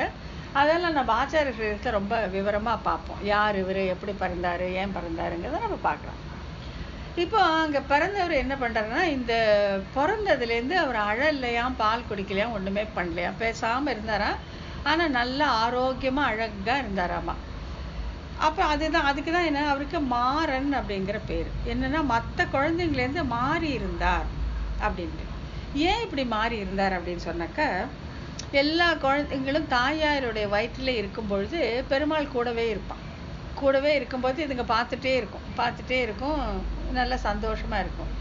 ஆனா அந்த தாயினுடைய வயிற்றிலேருந்து வெளியில வரும்போது சடம் அல்லது ஜடம் அப்படின்னு ஒரு வாயு இருக்குமா, அது ஒரு என்டிட்டி போல, அது வந்து பிடிச்சுக்குமா அந்த குழந்தை. பிடிச்சிட்ட உடனே அது வந்து அந்த பூர்வஜன்ம ஞாபகம் எல்லாம் மறந்துட்டு இப்ப இருக்க உடம்போட ஓரியன்ட் ஆகி வாழ ஆரம்பிச்சிடும். அதுதான் நடக்குது. இப்ப நம்ம எல்லாருக்குமே அதுதான். தாயாருடைய கர்ப்பத்தில் இருக்கும் பொழுது நம்ம அந்த பூர்வஜன்ம நினைப்போடு தான் இருந்திருப்போம். ஆனா பறக்கும் போது அந்த ஜடம் என்னும் வாயுவால் பீடிக்கப்பட்டு நம்ம இந்த மாதிரி ஆயிட்டோம். ஆனா நம்மாழ்வார் வந்து பறக்கும் போது தன்னை பிடிக்க வந்த அந்த ஜட வாயுவை எட்டி உதைத்து விட்டார். பூங்காரம் செய்து எட்டி உதைத்தார். அதனால்தான் அவருக்கு சடகோபர், சடஜித் அப்படின்னு பேர். சடகோபர்னா அந்த சடம் என்னும் வாயுவை கோபித்து கொண்டு எட்டி உதைத்து விட்டார். சடஜித் அந்த சடம் என்னும் வாயுவை ஜெயித்து விட்டார். ஆகையால அவர் வந்து கம்ப்ளீட்டா பூராவும் அந்த பழைய ஜென்ம நினைவோடவும் எம்பெருமானுடைய நினைவோடுமே பிறந்தார். அதனால அவருக்கு மற்ற குழந்தைங்களை போற அவருக்கு பசி இல்லை, தூக்கம் இல்லை, எதுவுமே இல்லை. சரி, அவங்களும் சரி குழந்தை இப்படியே இருக்கேன்னு சொல்லிட்டு ஒரு நாள் வந்து திருக்குறுகூர் ஆழ்வார் திருநகர் ஆதிப்பிரான் கோயில், அங்கே பொலிந்து நின்ற பிரான் கோயிலுக்கு தூக்கிட்டு போறாங்க. போய் கீழே விட்டுன்னு அது அப்படியே தவழ்ந்து தவழ்ந்து போய் அங்கே ஒரு பெரிய புளிய மரம் இருக்கு. அந்த புளிய மரத்தடியில போய் உக்காந்துருச்சு அந்த குழந்தை. உக்காந்து அங்கேயே இருந்தது. 16 வருஷம் அந்த குழந்தை வந்து அங்கேயே இருந்தது. ஒன்றும் பசி இல்லை, தூக்கம் இல்லை, ஆனால் வாட்டமும் கிடையாது. அவ்வளோ அழகா அது அங்கேயே இருந்து எம்பெருமானே தியானம் பண்ணிட்டு இருந்தது. இவங்க எல்லாம் அப்படியே விட்டாங்க. அந்த குழந்தைக்கு 16 வயசா இருக்கும் பொழுது மதுர கவி ஆழ்வார் அப்படின்ட்டு இன்னொரு ஆழ்வார், அவர் வந்து வடநாட்டுல அப்படி ஒரு யாத்திரை போயிட்டு இருக்கும்போது அவருக்கு தென் திசையிலேருந்து ஒரு பெரிய ஒளி தோன்றுது.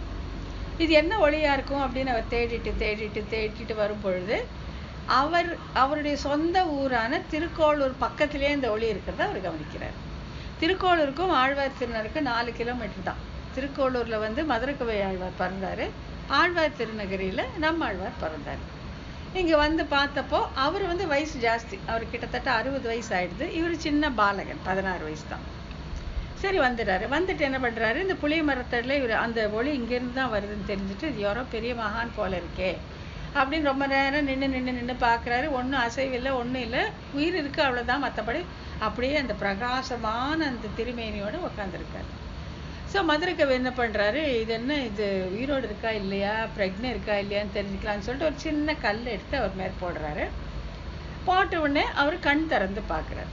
கண் திறந்து பார்த்த உடனே இவருக்கு பேச்சு வருமா வராதா அப்படின்னு டெஸ்ட் பண்ணுறதுக்காக மதுரகவி ஆழ்வார் என்ன கேட்குறாருன்னா, செத்ததின் வயிற்றில் சிறியது பிறந்தால் எத்தை தின்று எங்கே இருக்கும் அப்படின்னு ஒரு கேள்வி கேட்குறாரு. இந்த கேள்வியே புரியறது கஷ்டம். ஆனால் டக்குன்னு வந்து அவர் அத்தை தின்று அங்கே இருக்கும் அப்படின்னு வாய் திறந்து பேசிட்டார். உடனே மதுரகவி ஆழ்வாருக்கு ரொம்ப சந்தோஷமாயிடுது. அப்பா மிகப்பெரிய ஞானி இவர் அப்படின்னு சொல்லிட்டு அவரே தன்னுடைய ஆச்சாரியராக ஏற்றுக்கொள்கிறார். இப்போ இந்த செத்ததின் வயிற்றில் சிறியது பிறந்தால் என்னங்கிறத சுருக்கமா சொல்றேன். செத்தது அப்படிங்கிறது வந்து அச்சித் பிரகிருதி, அதன் வயிற்றில் சிறியதுங்கிறது ஜீவாத்மா பிறந்தால், அதாவது இந்த பிரகிருதி சம்பந்தம் ஜீவாத்மாவுக்கு ஏற்பட்டால் எத்தை தின்று எங்கே கிடக்கும், எதை அனுபவித்துக் கொண்டு எங்கே இருக்கும்ங்கிறதா மதுரகவியருடைய கேள்வி. செத்ததின் வயிற்றில் சிறியது பிறந்தால் எத்தை தின்று எங்கே இருக்கும். செத்ததுங்கிறது மூல பிரகிருதி, ஏன்னா அது ஜடம் இல்லையா, அதுக்கு இது கிடையாது, ஞானம் கிடையாது. அதன் வயிற்றில் சிறியது ஜீவாத்மா பிறந்தால், அதாவது அதற்கு அந்த சம்பந்தம் ஏற்படும் பொழுது ஏற்பட்டு விட்டால் எத்தை தின்று எங்கே கிடக்கும், எதை அனுபவிச்சுட்டு எங்கே இருக்கும்னா அத்தை தின்று அங்கே கிடக்கும்னு நம்மாழ்வார் பதில் சொல்லார். அதை அனுபவிச்சுட்டு அங்கேயே தான் இருக்க போகுது, அது வேற எங்கே போகும் அப்படின்னு சொல்றாங்க. அதாவது 2 பேருமே அவ்வளோ தூரம் ஞானத்தில் சிறந்தவர்களாக இருக்கிறதுனால அந்த அவங்களுடைய பாஷை அவ்வளோ சுலபமாக முடிஞ்சு போச்சு. அப்புறம் வந்து மதுரகவி ஆழ்வார் அங்கேயே சுசுரூஷை பண்ணிட்டு அங்கேயே இருக்காரு நம்மாழ்வார் கூடவே. அப்போ பேச ஆரம்பிச்ச நம்மாழ்வார் அதுக்கப்புறம் அந்த திவ்ய பிரபந்தங்களை இயற்ற ஆரம்பிக்கிறார். இந்த அவர் திவ்ய பிரபந்தம் அந்த பாடல்களில் ஈடுபட்டு 108 திவ்ய தேச எம்பெருமான்களும் அந்த புளிய மரத்தில் கருடனோட வந்து வெயிட் பண்ணுவாங்களாம். என்னை பற்றி பாடு, என்னை பற்றி பாடு, என்னை பற்றி பாடுன்னு கேட்டுட்டு இருப்பாங்க. நம்மாழ்வார் அருளி செய்த 4 திவ்ய பிரபந்தங்கள் என்னன்னு பார்த்தீங்கன்னாக்கா, திருவிருத்தம், திருவாசிரியம், பெரிய திருவந்தாதி, திருவாய்மொழி அப்படின்ட்டு 4. இந்த 4 வந்து 4 வேதங்களுக்கு இணையானது. இது வந்து நம்ம உள்ள பொருள் அடக்கம் பார்க்கும்போது அதை பார்த்துக்கிறோம். அந்த 4 வேதங்களை அருளி செய்கிறார். செய்துட்டு மதுரகவி ஆழ்வாருக்கு எல்லாம் உபதேசித்து கொடுக்குறார், எல்லாத்தையும் சொல்லி கொடுக்குறார். இந்த வேதங்கள் அதனுடைய அர்த்தம், அப்புறமா மற்றபடியான ரகசிய கிரந்தங்கள் அதோட அர்த்தம் எல்லாம் வந்து மதுரகவி ஆழ்வாருக்கு சொல்லி கொடுத்துட்றார்.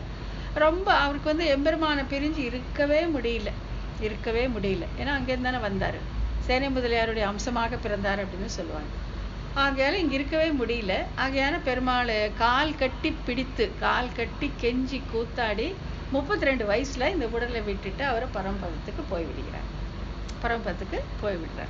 ஸோ ஆகையால் அதுதான் அடுத்த ஆச்சாரியரான நம்மாழ்வாருடைய சரிதம் தான்.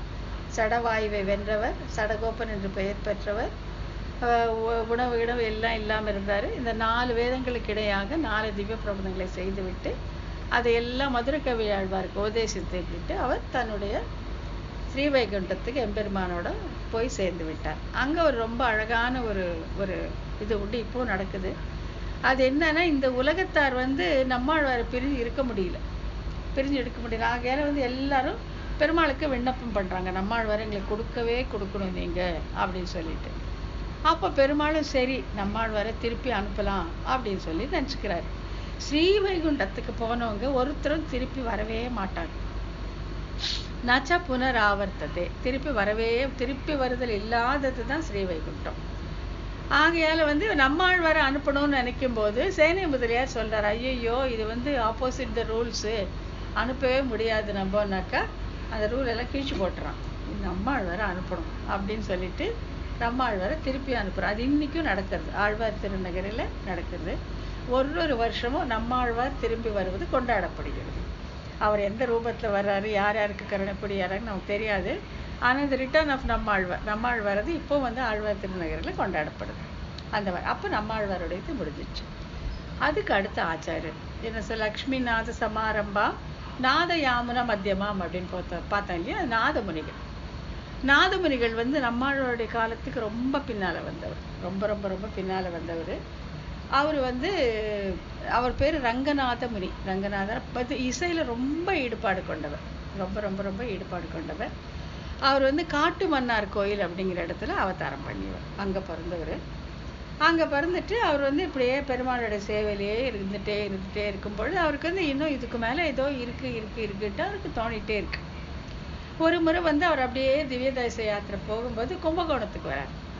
கும்பகோணத்துக்கு அங்கே ஆறாவமுதனுடைய கோயிலில் அவர் அப்படியே சேவிச்சுட்டே நிற்கும் பொழுது யாத்ரிகர்கள் அதுலேருந்து ஒரு கடைசி பாடலை பாடுறாங்க, கடைசி பாசுரத்தை பாடுறாங்க. அதில் அதை கேட்ட உடனே அவருக்கு அடடா, இந்த இப்பத்தும் வல்லார், இந்த 10 பாட்டுக்கு தெரிஞ்சவங்க அப்படின்னு வர்றதுனால இப்பத்துன்னா அப்போ இதுக்கு மேலே இருக்கணும் போல இருக்கு, இன்னும் அதிக பாசுரங்கள் இருக்கும் போல இருக்கு, அதிர பாட்டு இருக்கும் போலன்ட்டு அந்த யாத்திரிகள் கிட்ட கேட்குறாரு. இந்த மாதிரி நீங்கள் இவை 10 வல்லார்னு சொன்னீங்களே, அப்போ இதுக்கும் 1000த்துள் இவை 10, 1000த்துள்ளும் இவை 10 சொல்லலாம், அப்போ 1000 பாசுரங்கள் இருக்கணும் போல இருக்கே. எங்கன்னா அவங்க எங்களுக்கு தெரியாதுங்க, எங்களுக்கு தெரிஞ்சதெல்லாம் இந்த 10 தான், இதை நாங்கள் பாடிட்டு இருக்கோம்னு சொல்லிடுறாங்க. இப்போ இவர் நாதமுனிகளுக்கு ஒரு பெரிய ஆவல், 1000த்துள் இவை 10ன்னு சொன்னாங்களே, அந்த மற்ற பாசுரங்களை நம்ம கண்டுபிடிச்சே ஆகணும்ன்ட்டு ரொம்ப பாடுபடுறார், ரொம்ப தேடுறாரு. அப்படி தேடி அங்கங்கே அவருக்கு ஒரு க்ளூ மாதிரி கிடைக்குது. அதை வச்சு அவர் திருக்கோளூருக்கு வர்றாரு. திருக்கோளூர் என்னது, மதுரகவி ஆழ்வாருடைய அவதார ஸ்தலம். அங்கே வர்றார். அங்கே கேட்கும்போது அங்கே பராங்குச நம்பி அப்படின்னு சொல்லி ஒருத்தர் இருக்கார். அவர் மதுரகவி ஆழ்வாருடைய வம்சத்தில் வந்தவர். அவர் சொல்றாரு, இந்த 1000 எல்லாம் எனக்கு தெரியாது, ஆனாக்கா எங்க மதுரகவி ஆழ்வார் செய்த கண்ணினுன் சிறுத்தாம்பு அப்படிங்கிற 10 பாசுரங்கள் எங்களுக்கு தெரியும், அதை நான் உங்களுக்கு சொல்லி கொடுக்குறேன்.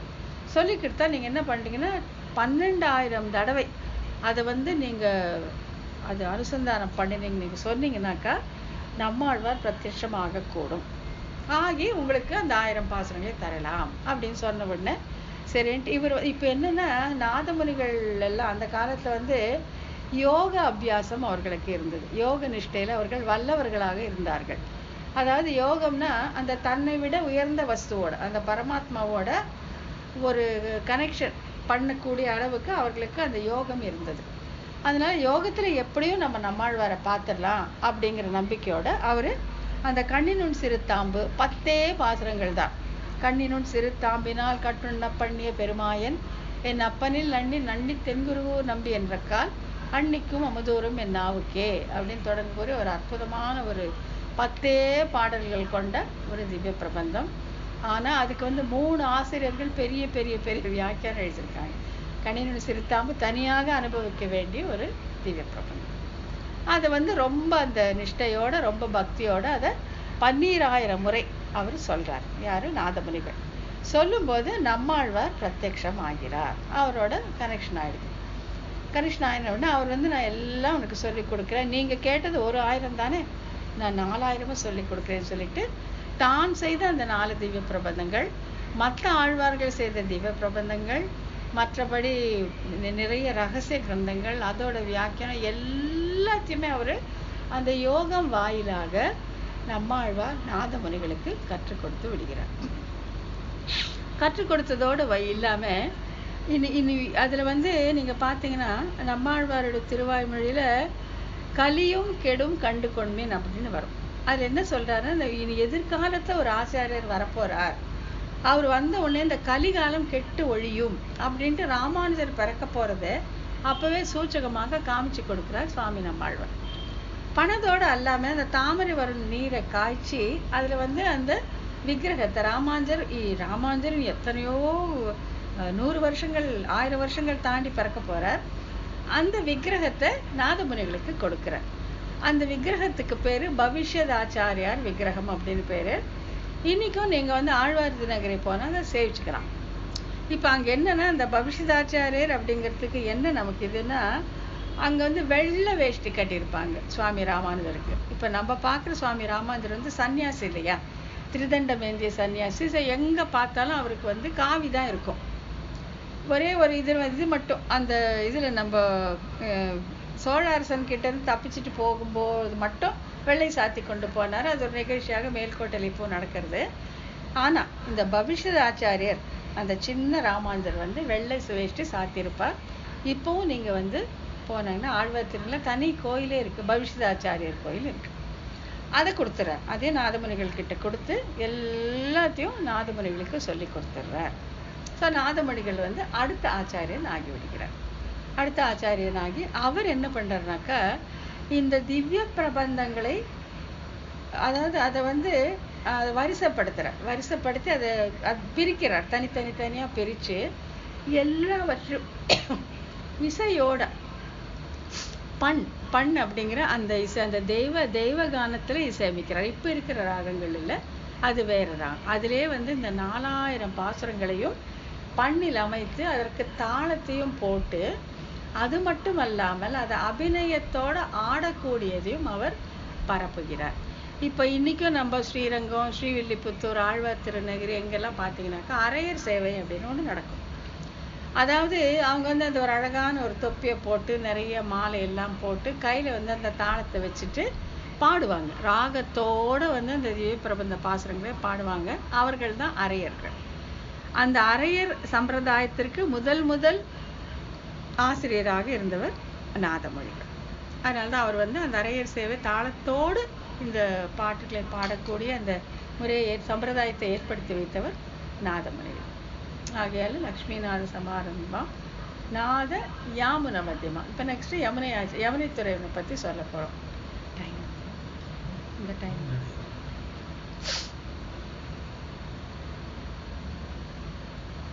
అదాంటి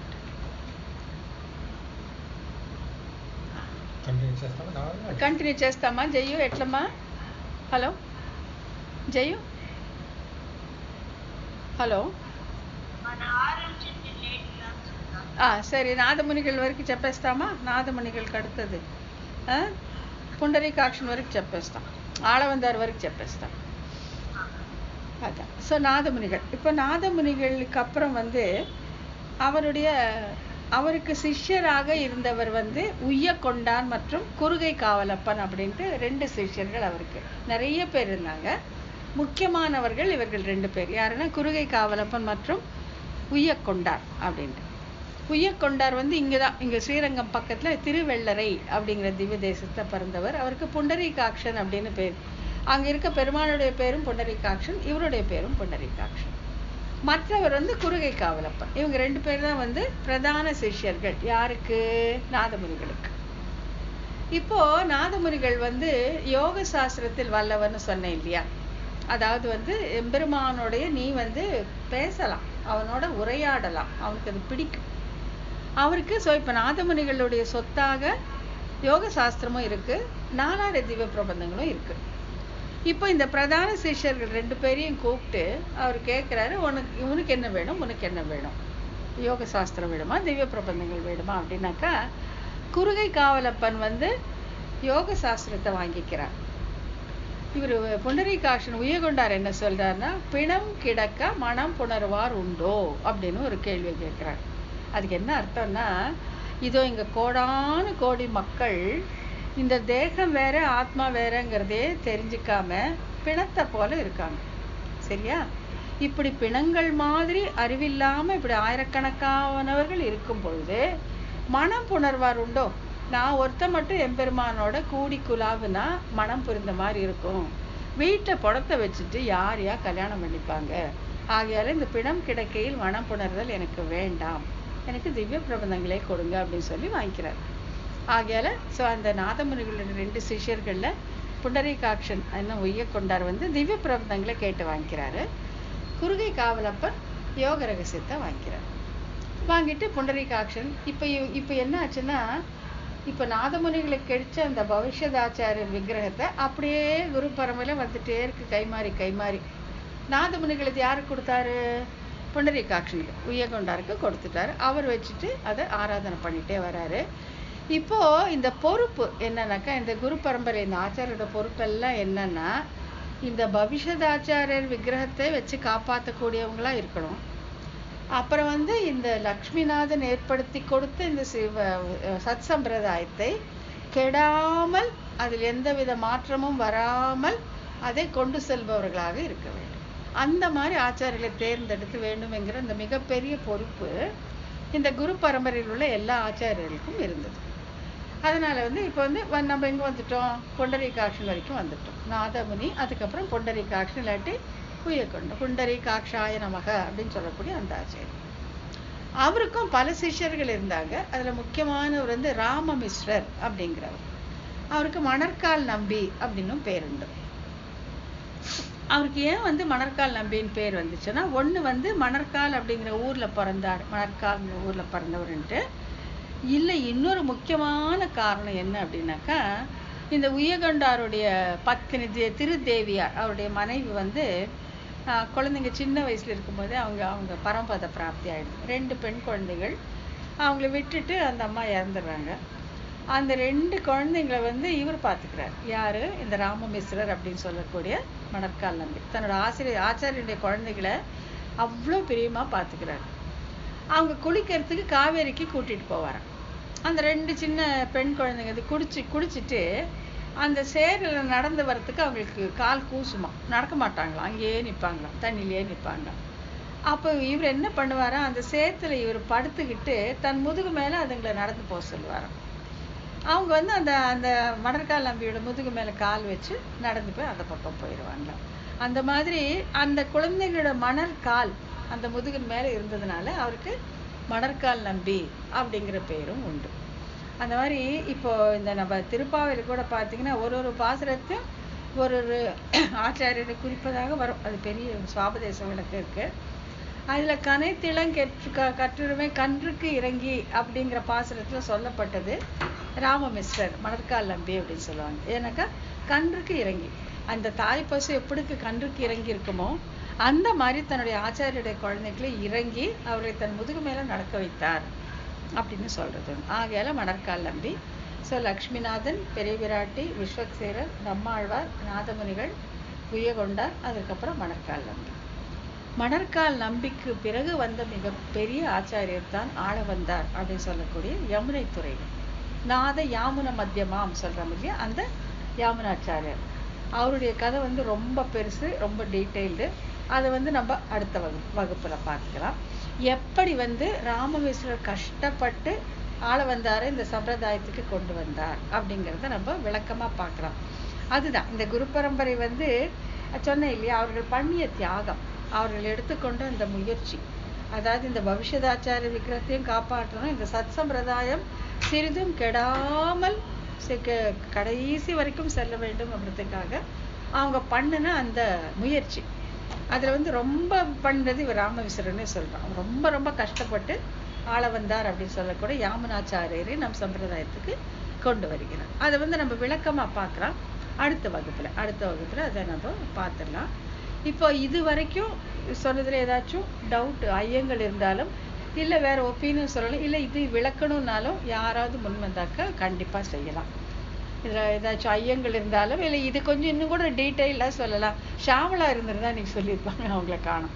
அவங்க குரு பரம்பரை பற்றி கிட்டத்தட்ட 1 வருஷம் கிளாஸ் எடுத்தாங்க ஒரு பெரிய குரூப்புக்கு.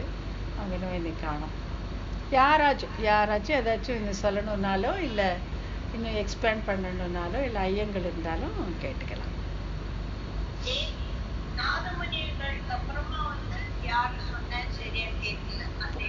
புண்டரீகாட்சன்